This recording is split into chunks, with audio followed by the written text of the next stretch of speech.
में बात करेंगे, उसकी अवधारणा को हम देखेंगे कि औपनिवेशवाद की जो अवधारणा है ये कैसी अवधारणा है, और इसके सारे चरण देखेंगे।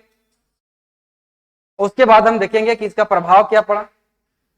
और उपनिवेश कोई भारत के संदर्भ में ही नहीं बात होती, पूरे विश्व के संदर्भ में बात करेंगे कि विश्व अंग्रेजों ने भारत मतलब विश्व के विभिन्न देशों को उपनिवेश बनाया था। तो पहले एक ओवरऑल हम उपनिवेशवाद के संदर्भ में बात करेंगे, उसके बाद हम भारत के संदर्भ में बात करेंगे। तो पहले उपनिवेशवाद की जो अवधारणा है पूरी ओवरऑल उसको हम देखेंगे, पूरे विश्व के लेवल पर देखेंगे उपनिवेशवाद की अवधारणा होती क्या है, पहले यह समझने की हम कोशिश करेंगे। उपनिवेशवाद हेडिंग बना लेता हूं, उसके सारे पार्ट हम बांट देता हूं, उसके बाद हम बात करेंगे। उपनिवेशवाद अगर इससे हम तोड़ने की कोशिश करें, उपनिवेशवाद लिखा, उपनिवेश, और इसको हम तोड़ें अगर बात को, उपनिवेश नाम सुने होंगे, उपनिवेश प्लस वाद कर, ठीक है, संधि विच्छेद नहीं कर रहा हूं, बस उसको तोड़ के मैं समझाने की कोशिश कर रहा हूं। उपनिवेश का मतलब सीधे होता है गुलाम। उपनिवेश का मतलब गुलाम से, गुलाम का मतलब समझ ही रहे हैं आप लोग कि कोई एक शक्तिशाली देश किसी कमजोर देश पर नियंत्रण कर ले और उसे गुलाम बने, क्योंकि गुलाम कोई शक्तिशाली देश है या शक्तिशाली गुलाम किसे बनाया जा सकता है, जो कमजोर है। एक ताकतवर आदमी ही किसी कमजोर आदमी को गुलाम बनाएगा। उसी तरह विश्व का देश के लेवल पर देखें तो एक ताकतवर देश, एक शक्तिशाली देश किसी कमजोर देश पर नियंत्रण करके उस पर अपना प्रभुत्व स्थापित करेगा और उसे गुलाम बनाएगा। तो उपनिवेश का मतलब सीधे होता है गुलाम, और वो आप वर्ड है उपनिवेशवाद। ये क्या होता है, इसको हम एक समझने की कोशिश करते हैं। अगर हम मान ले कि ए है, बी, सी, डी, ई, ऐसा सब देश है, और हम मानता हूं कि ए, ऐसा मान के मैं चला रहा हूं आपको समझाने के लिए कि ए ताकतवर एक देश है, एक विकसित राष्ट्र है, एक शक्तिशाली राष्ट्र, और इन जो देश हैं इसके अपेक्षा वो कमजोर है, वो अविकसित है, वो शक्तिशाली नहीं है। तो ये विकसित राष्ट्र साम्राज्यवादी विस्तार के लिए, अपनी महत्वाकांक्षा को बढ़ाने के लिए, अपने साम्राज्य को बढ़ाने के लिए वह उपनिवेश यानी अन्य देशों को गुलाम करना शुरू कर देगा। तो यह शक्तिशाली देश यदि बी पर अटैक करता है और बी पर नियंत्रण कर लेता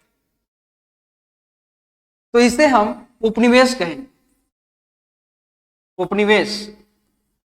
और जिसने उपनिवेश बनाया उसे हम कहेंगे औपनिवेशिक शक्ति, औपनिवेशिक शक्ति, औपनिवेशिक शक्ति। वर्ड को समझिएगा, हम समझा रहा हूं। और एक ए मैंने ए ने बी पर नियंत्रण किया तो बी उपनिवेश हो, और ए औपनिवेशिक शक्ति। इसको मैं फिर समझाऊंगा कि जिस पर नियंत्रण किया जाता है वह उपनिवेश, और जिसने नियंत्रण किया उसके कहते हैं औपनिवेशिक शक्ति, या मातृदेश भी कहते हैं, मातृदेश, मातृदेश। रुक जाइएगा आप लोग, हड़बड़ाइए नहीं, हम इसको बहुत अच्छे से समझा दूंगा, कोई टेंशन लेने की जरूरत नहीं।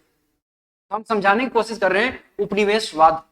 तो अभी तो हम ये समझाएं कि उपनिवेश हो, तो उपनिवेशवाद क्या है। तो ए ने बी पर नियंत्रण कर लिया, उसके बाद ए अन्य क्षेत्रों पर भी नियंत्रण करने के लिए प्रक्रिया अपना बढ़ा देगा। ए डी पर भी नियंत्रण कर लेगा, ई पर भी नियंत्रण कर लेगा, सी पर भी नियंत्रण कर लेगा। तो सभी को वो गुलाम बनाना शुरू कर देगा, अपने साम्राज्य का विस्तार करके अन्य देशों पर भी नियंत्रण करने लगेगा। तो एक को तो उपनिवेश यानी बी को उपनिवेश बनाया, फिर सी को उपनिवेश बनाया, फिर डी को उपनिवेश बनाया, सभी को उपनिवेश बनाने लगे, यानी अपने साम्राज्य का विस्तार करने लगे। तो उपनिवेश बनाने की जो प्रवृत्ति है इसी को कहते हैं उपनिवेशवाद। तो उपनिवेशवाद को अगर हम डिफाइन अब करना चाहें, एक सुव्यवस्थित परिभाषित यदि हम इसे परिभाषा निकालना चाहें तो आप कैसे निकाल सकते हैं, इस डायग्राम से ही निकाल सकते हैं। इस व्यवस्था परिभाषा को कैसे निकालेंगे कि उपनिवेशवाद को यदि हमें परिभाषित करना है तो इस डायग्राम से ही हम परिभाषा निकाल लेंगे। कैसे, हम क्या बोले कि उपनिवेश बनाने की जो प्रवृत्ति आ जाती है एक के बाद दूसरे देश पर नियंत्रण करना, फिर तीसरे देश पर नियंत्रण करना, और ऐसे करके सभी देशों पर नियंत्रण करने लगती है। जो शक्ति ऐसा करता है उसे औपनिवेशिक शक्ति कहते हैं। और इस जो प्रवृत्ति आ जाती है उपनिवेश बनाने की प्रवृत्ति, इसी को बोलते हैं उपनिवेशवाद। अब हम कह सकते हैं कि उपनिवेशवाद एक विस्तारवादी अवधारणा है, क्योंकि एक पर नियंत्रण किया, फिर दूसरे पर किया, फिर तीसरे पर किया, फिर चौथे पर किया। तो उपनिवेशवाद एक विस्तारवादी अवधारणा है, कह सकते हैं। उपनिवेशवाद एक विस्तारवादी अवधारणा है जिसके तहत एक विकसित राष्ट्र द्वारा किसी अल्प विकसित देश की सामाजिक, सांस्कृतिक, राजनीतिक, उसकी आर्थिक सभी संरचना पर नियंत्रण कर लिया जाता है। ये जो ए बी पर नियंत्रण करना है, सी पर नियंत्रण करेगा, तो उसकी सारी स्ट्रक्चर पर नियंत्रण कर लेगा वो। तो उपनिवेशवाद एक विस्तारवादी अवधारणा है जिसके तहत एक विकसित राष्ट्र द्वारा किसी अल्प विकसित देश की सामाजिक, राजनीतिक, आर्थिक, सामाजिक, सांस्कृतिक सभी क्षेत्रों पर नियंत्रण कर लिया जाता है, तो उसे उपनिवेश कहते।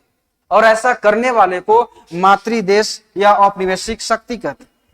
और ऐसा करने वाले को मातृदेश या औपनिवेशिक शक्ति कहते।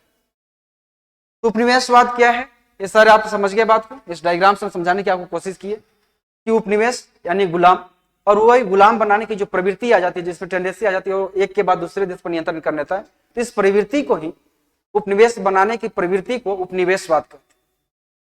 और ये विस्तारवादी अवधारणा है। अब हम अगर बात करें उपनिवेशवाद की चरण, ये तो उपनिवेशवाद के संदर्भ में हम बात की। अब मान लीजिए कि अगर भारत औपनिवेशिक शक्ति के बारे में बता रहे थे कि औपनिवेशिक शक्ति इसे हम कहेंगे जिसने नियंत्रण किया। अब ए ने बी पर नियंत्रण किया तो उसकी सारे क्षेत्र पर नियंत्रण, माने उसकी सारी जो संरचना थी उस सब पे नियंत्रण कर लिया। तो अब ए बी में सारा नीतियां लागू करेगा क्योंकि पूरी तरह से ए बी पर नियंत्रण कर लिया है। तो ए अब बी की राजनीतिक गतिविधियां क्या होगी, उसकी आर्थिक गतिविधियां कैसे चलेगी, उसका किस देश से कैसा संबंध होगा, ये सब डिसाइड ए करेगा। इस सभी क्षेत्र में, सी के क्षेत्र में भी, डी के क्षेत्र, जिस क्षेत्र पे नियंत्रण कर लेगा वहां की सारी गतिविधियां को ए कंट्रोल करने लगे। तो उपनिवेश के अंदर औपनिवेशिक शक्ति द्वारा नीतियां बनाई जाएगी क्योंकि इसने ए ने बी पर पूरी तरह से नियंत्रण कर लिया, सी पर, डी पर, जिस देश को उपनिवेश बना लिया वहां अब वो अपनी नीतियां लागू करे। तो उपनिवेश के अंदर औपनिवेशिक शक्ति द्वारा विभिन्न नीतियां लागू की जाती है जिसे हम औपनिवेशिक नीतियां कहते हैं। औपनिवेशिक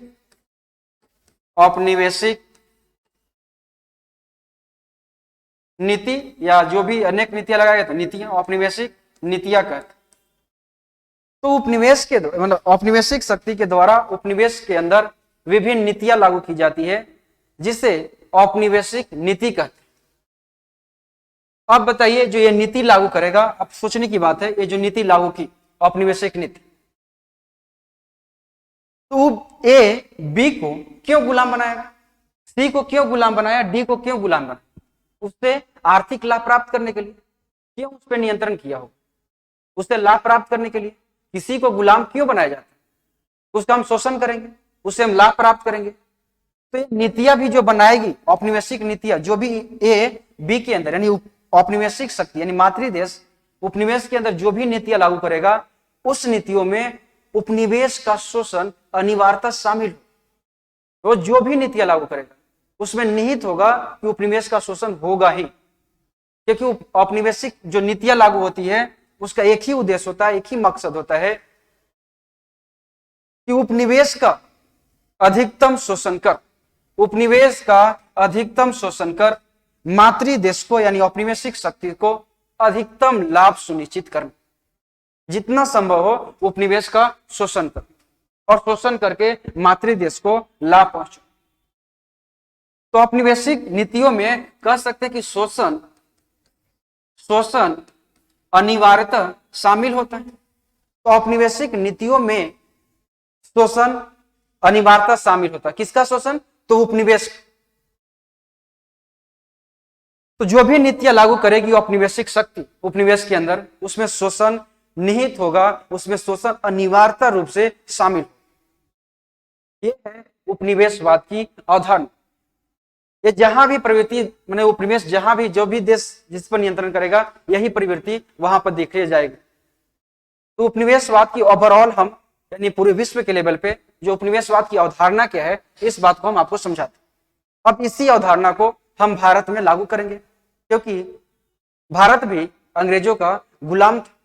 अंग्रेजों ने यानी ब्रिटिश ने भारत पर नियंत्रण करके भारत को गुलाम बनाया था।